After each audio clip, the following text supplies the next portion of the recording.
Hello to everyone listening. I'm glad you're here. Your views, your likes, even just one person pressing play, it means more than you know. I don't write for charts or trends. I write for that one person who needs to hear something real. If that's you today, thank you for being here. I want to ask you a question, one that some of you may already live with and one that others have never truly faced. What if you knew your time was limited? Some people listening right now already have a number in their head, 24 hours, 3 months, 6 months, a year. Maybe a doctor told you. Maybe a legal situation told you. Maybe life told you. And if that's your reality, I know you've already started preparing in your own way. But for those of you who've never had to think about it, I want you to sit with this for a moment. If you knew you only had 72 hours left, 3 days, what would you do? Who would you call? What would you say? What would you fix? What would you confess? What would you finally stop putting off? Some people would rush to get their life insurance in order. Some would reach out to someone they hurt or someone they love because they wouldn't want the truth to come out after they're gone. Some would chase the one thing they always wanted to do but never gave themselves permission to try. So today, I'm asking a few people that exact question. Not to be dark, not to be depressing, but to help all of us reflect. Really reflect on what matters while we still have the time to do something about it.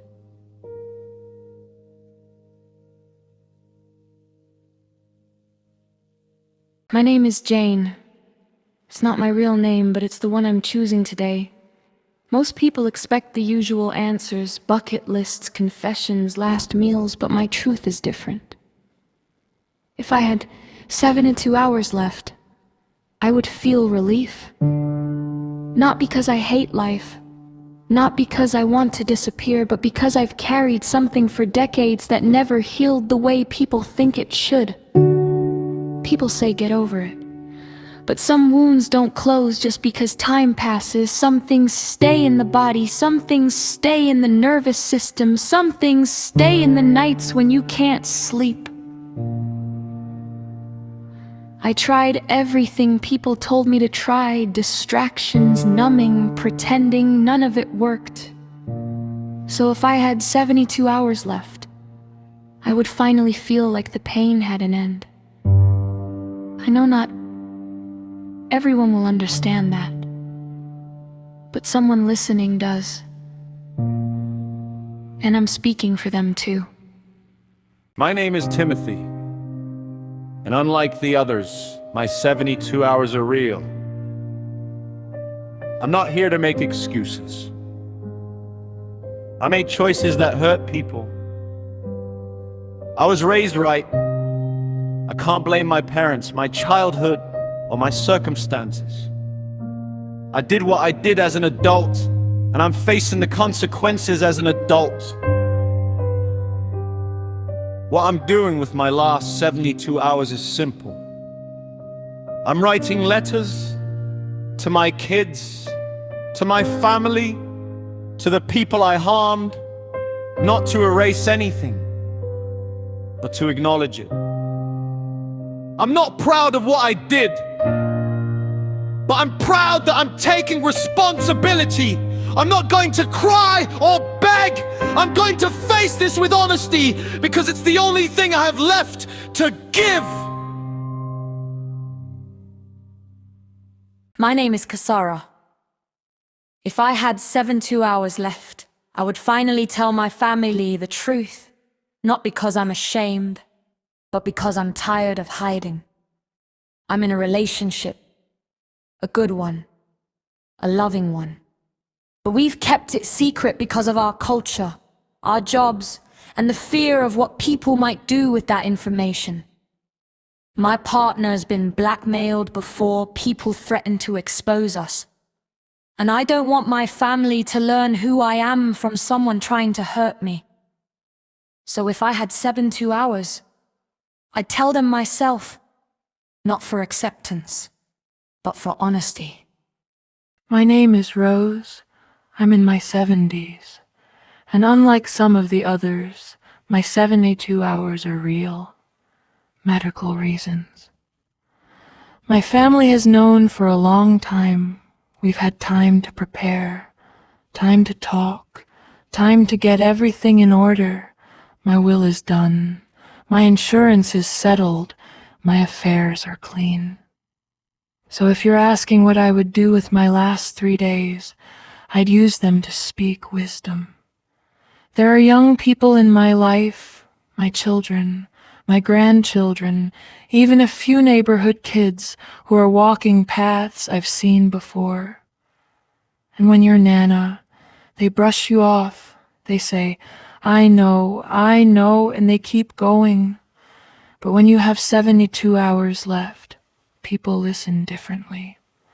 I would sit them down one by one and tell them the things I've learned the hard way, not to control them, not to scare them, but because I might be the last voice they hear before they make a decision they can't undo. If I only have 3 days left, I want my words to outlive me. Name's Darrell, I'm 68, retired and thankfully. This is just a scenario for me. But if I had 72 hours left, I know exactly what I'd do. My wife and I always talked about traveling the world, England, Germany, Egypt. We had a whole list. But life got busy, money got tight, and time slipped away. So with 72 hours left, I'd try to give her at least one piece of that dream. Maybe I can't fly around the world in 3 days, but I could get us on a plane to one place. Just one, maybe London. Maybe somewhere in the States with a landmark she's always wanted to see. And if we couldn't fly anywhere at all, I'd rent a boat or call a friend with a yacht. I'd take her out on the water, cook her dinner, dance with her under the sky, and tell her she was the best part of my life. If I only had 72 hours, I'd spend every minute making sure she had one last memory worth keeping.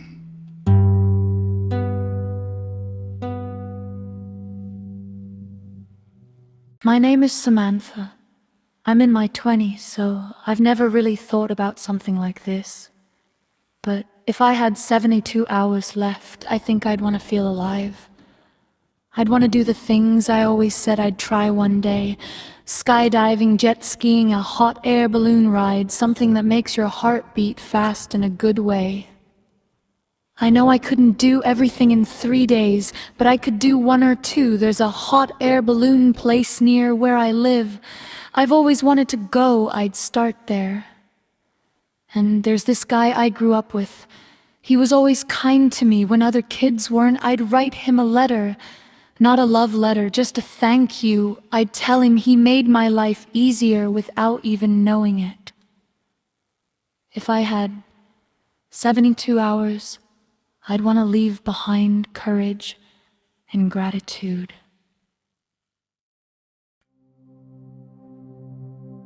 Before we close, I need to make something clear. Some of the situations you heard, like blackmail, coercion, or taking justice into your own hands, are not just unhealthy choices. They're illegal. If you ever find yourself in a situation where someone is threatening you, manipulating you, or asking you to do something that crosses the law, you have options, you have rights. And there are legal professionals, advocates, and authorities who can step in and help. These stories explored emotions, not instructions.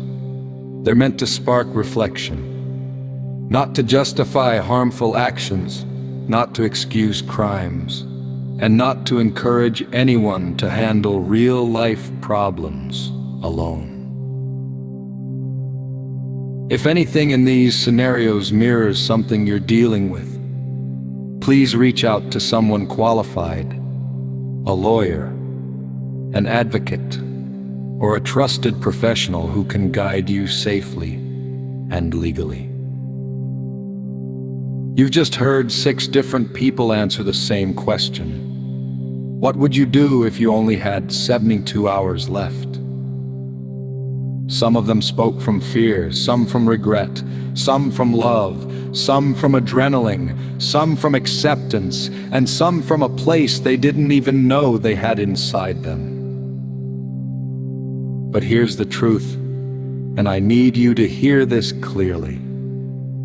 These stories are reflections, not predictions. They are windows, not warnings. They are meant to make you think, not panic. Most of us will never know the exact number of days we have left, and that's a gift. Because it means you still have time. Time to repair something, time to say something, time to change something, time to start something. If any part of these stories made you pause, if they made you rethink a relationship, a habit, a dream, a mistake, or a direction, then let that pause mean something. And if you're someone who does have a number, whether it came from a doctor, a courtroom, or a circumstance you didn't choose, I want you to remember this. Your story isn't over until you say it is. You still have agency. You still have voice. You still have choices. And if you're listening from a place of heaviness, if you're carrying something that feels too big, you don't have to carry it alone. There are people who can help you, guide you, sit with you, or simply listen. These 6 voices were fictional, but the emotions behind them are real, and so is your life. So before you press play on the next video, before you go back to work, before you return to whatever today holds, ask yourself one question. What would I do with the time I have right now? Not 72 hours, not a countdown, just right now. Because that's the only time any of us are guaranteed.